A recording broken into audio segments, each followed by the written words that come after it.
Kita harus berusaha jangan terulang 65, 66, 74, dan 28. Jakarta dibakar. Kita tidak mau itu. Kan? Yusuf Kala aktif ngomporin dengan isu utang setelah sempat diduga rasis pada Tionghoa.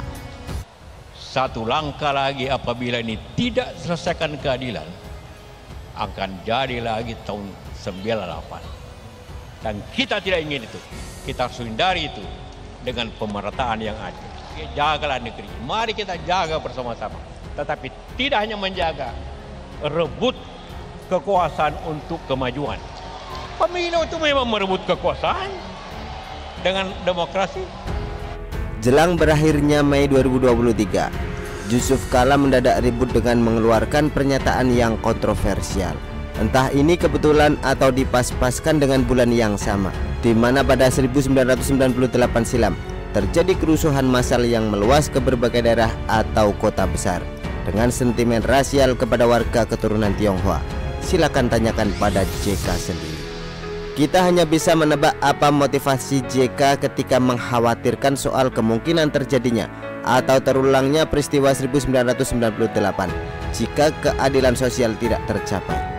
Juga ketika JK menyebut soal utang negara sampai 1000 triliun, entah dari mana Pak JK mendapatkan data itu, atau mungkin setelah baca seperti Anies, atau mungkin datanya benar tapi bacanya dibikin salah supaya bisa membohongi sekaligus memprovokasi rakyat. JK belum lama ini juga pernah berucap hal yang dianggap mengarah pada rasisme terhadap etnis Tionghoa, meski agak disamarkan ketika dia menilai bahwa dari 10 pengusaha sukses di Indonesia, maka 9 orangnya pastilah dari orang Cina. Ketika itu dalam suatu acara JK berkata bahwa lebih dari 50% ekonomi Indonesia dikuasai penduduk etnis Cina. Menurut JK di Indonesia penduduk Tionghoa itu hanya 4,5%, tapi menguasai ekonomi lebih dari 50%. Jadi kekuatannya 10 kali lipat daripada jumlahnya. Nah, dari pernyataan itu JK tidak hanya dianggap mempersoalkan adanya penguasaan ekonomi oleh kaum minoritas versus mayoritas, tapi juga bisa menyulut amarah masyarakat atau sesama pengusaha non-etnis Tionghoa, yang kita tahu bahwa sebagai masyarakat kita masih antipati terhadap etnis Tionghoa karena kebencian yang dipelihara, bahkan sepertinya diturunkan dari generasi ke generasi.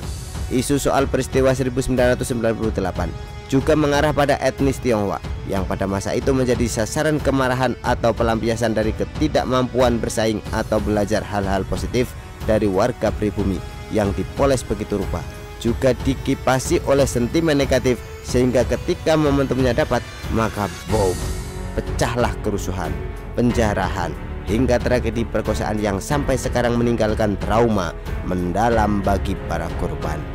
Tentu saja JK tidak menjadi korban dari peristiwa 1998 itu, sehingga mungkin beliau nggak pernah tahu rasanya toko dijarah, kudu lari atau sembunyi biar nggak dimasak, atau anggota keluarganya menjadi korban kebiadaban orang yang kayak dirasuki setan, sehingga tega berbuat keji kepada etnis Tionghoa pada masa itu.